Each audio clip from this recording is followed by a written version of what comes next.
Ами, втора част и това е крайният резултат. Вижте как се получи. От тук се влиза там за това. Не апартамента, ами блока. И от тази страна там за града. Да. Като цяло така изглежда. Има и котен сложих. Малко избягаха някои животинки, но аз сложих други. Да. Ето. Да, ето ги избягалите животинки тук. Да. Ей така. Има и малки котенца. Като цяло.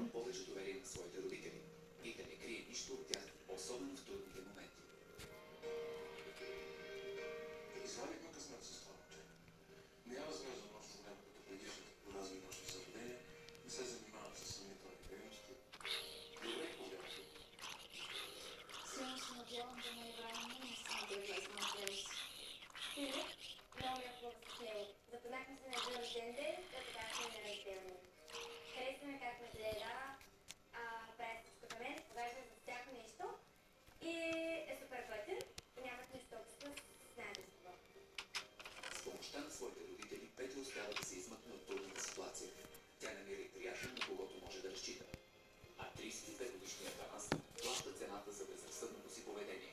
Той отново е хванат да шофира в нетрезво състояние и без книжка, за което е осъден на 2 години лишаване от свобода.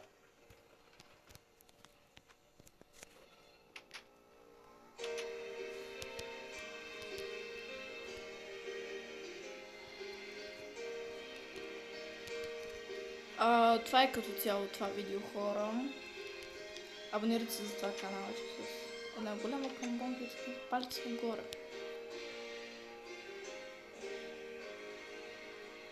И чао!